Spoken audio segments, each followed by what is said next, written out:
यमुना का बहाव कितना तेज हो गया है।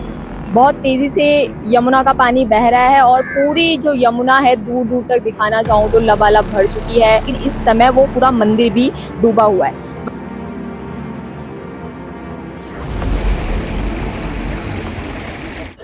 नमस्कार, द फ्रीडम न्यूज देख रहे हैं आप। मैं सरिता मौजूदगी है इस समय दिल्ली यमुना बाजार की नीली छतरी वाली घाट पर।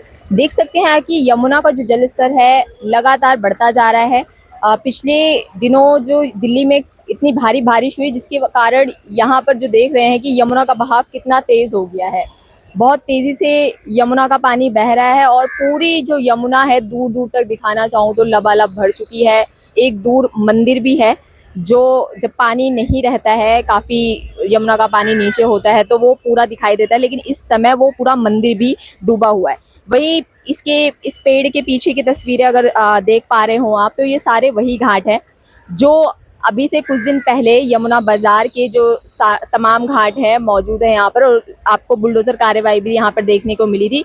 वही घर यहाँ पर मौजूद थे जो बुलडोजर कार्यवाही के तहत ध्वस्त किए गए थे, क्योंकि कारण ये था कि यहाँ पर जितने भी जब भी यमुना में बाढ़ आती थी यहाँ पे जितने भी मौजूद घर थे वो पूरे के पूरे डूब जाते थे और जिसकी वजह से कहीं ना कहीं इन लोगों को काफ़ी परेशानियां होती थी। और इसी के तहत इस बार सरकार ने ये फैसला लिया। हालांकि कहना यही है कि केस बहुत पुराने समय से चल रहा था और फाइनली जब इस पे फैसला आया तो यहाँ के जो घर है उनको हटाया गया और उनको उचित उनके लिए जो भी थी वो सारी चीज़ें करवाई गई। अब यहाँ पर जो कई कुछ लोग हैं, गोताखोर है, नाविक है, उन लोगों का यही कहना है कि ठीक है उन्होंने घरों को हटाया, लेकिन जो उनके लिए रोजगार का सबसे बड़ा जो जरिया था वो यही यमुना नदी थी या कहीं यमुना माता थी, जिनके होने से उनको थोड़ा बहुत रोजगार मिलता था, उनकी रोजी रोटी थी।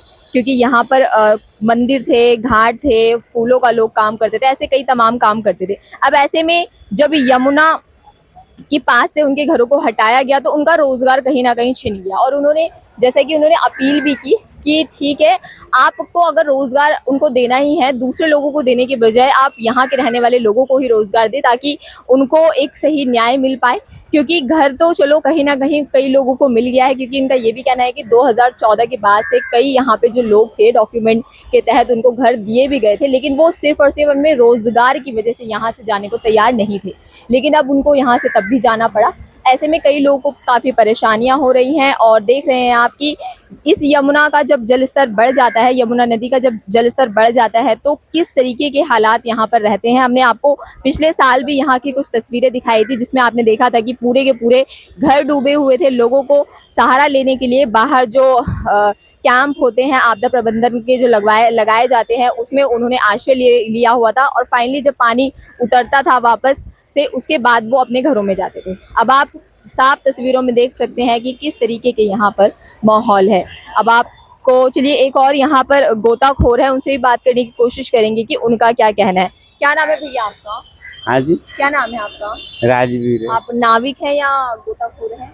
गोताखोर हूँ। अच्छा, क्या बताना चाहेंगे अभी की हालातों के बारे में? हालातों क्या है जो है वैसे चल रहा है। अभी आने वाले दिनों में क्या लगता है पानी कितना और बढ़ जाएगा? पानी देखो उनके ऊपर बात है। अभी तो समस्या हल ये हो रहा है कि यहाँ के मलबा नहीं उठ रहा है। अच्छा, तो सरकार वो चाहे जो घर तोड़े काम चलेगा। जो घर तोड़े गए थे, हाँ, ये मलबा नहीं उठ रहा है। अच्छा अगर मलबा उठाने के बाद फिर काम चालू होगा। अच्छा, तो क्या पेपर में क्या लिख काम दिया चालू? था। काम ये चालू हुआ, एक चिड़िया घाट बनेगा। अच्छा, सौंदर्यीकरण का जो हाँ, काम सौंदर्यीकरण के लिए वो बोल गया था। हाँ। तो 6 महीने बाद से बाढ़ में भी नहीं कर सकता मुझे मलबा उठा दे। तो अगर मलबा उठाकर पानी के ऊपर चढ़ेगा तो मलबा कहाँ से उठा पाएंगे, तो काम कैसे चलेगा? चले हाल फिलहाल में तो नहीं, अभी घर तोड़े हुए काफी समय हो गया है, लेकिन आने वाले दिनों में अब देखते हैं कि क्या देखो ये तो उन्हीं के ऊपर बात है, हम तो बोल नहीं सकते। हाँ। अच्छा, आपको क्या लगता है जो घर तोड़े गए सही किया? देखो घर तोड़े गए वो अवैध जो था तोड़े गए हैं। अवैध जगह तो सारे ही हैं। वो जब जमाने में बसे हुए उनका नहीं तोड़ा। अभी देखो रखे हुए हैं पूरे लाइन में, देखो आप भी देखो। लेकिन क्या उनको सुरक्षा मिलेगी, हर चीज मिलेगा। सुनने में आया कि उनको घर नहीं मिले हैं, क्या ऐसा है? देखो किसी घर देखो मिलेगा, उनको मिलेगा जिनको जो शुरू से रहे जीवन से रहे उनको मिलेगा। बाकी काय के लिए रहेगा? कोई भी नहीं रहेगा। आपके कहने का मतलब है जो कुछ दिन पहले ही आए थे अगर हर किसी को घर देने लगे तो ऐसे सब ऐसे तो किराए पे रख रखे थे। अच्छा, अगर ठहरने इसमें कई लोग ऐसे थे जो किराए पे रह रहे थे। सुनो मेरी बात को, मैं सच बताता हूँ। हाँ, अगर बाहर से आएगी हैं, तो रहने ठिकाने नहीं रहेंगे, भगा देते थे लोग को कि यहाँ नहीं रहो और कहीं निकल जाए। जैसे आप जाते हो हरिद्वार, ठहरने की जगह नहीं मिलता है, कार भी लगा लो, गंगा किनारे सो जाओ। जी। यहाँ तो कुछ भी नहीं है। मेन समस्या तो यही थी ना, क्योंकि जब ऐसे हर साल बाढ़ आती थी पूरा घर उनका डूब जाता था। तो डूबता ही था वो हमेशा साल। आज से थोड़ी राजीव गांधी सिस्टम में रह रहा हूँ यहाँ बचपन से। क्या है आपके दिल की बात? मेरे दिल की बात है, जमुना बिल्कुल बढ़िया बनना चाहिए बस। और हर इंसान, आप भी बैठोगे, हर इंसान बैठेगा, दूर से आएगा वो भी बैठेगा। वो भी अगर वहाँ लगा कि यहाँ सो जाएगा किनारे, तो कोई मना नहीं है। जैसे हरिद्वार बना है, जैसे बनारस बना, उस तरीके बनना चाहिए। कोई रोक टोक नहीं। अगर जिसको होटल चाहिए तो होटल मिलेगा, उसके लिए वो बनाएगा सरकार। तो ये तो मेन मानना पड़ेगा ना, उसके लिए जो सहयोग है सबसे ज्यादा जनता का ही चाहिए। तो जब तक जनता सहयोग नहीं करेगी, जनता ही नहीं करे। कूड़ा करकट अपना छोड़ जाएगी। देखो, इसीलिए तो उठा रहा है सरकार, गलत थोड़ी कर रहा है। जनता सहयोग नहीं कर रहा है, जनता ही आके कूड़ा डाल रही है, यहाँ से नहीं वहां से आ रहे हैं। जनता अगर सही करेगा जब भी तो जमुना सही साफ होगा। हम तो यहाँ रहते हैं, हम गोते लगाते हैं, कैसे लाए तो कूड़ा कबाड़ डाल दिए।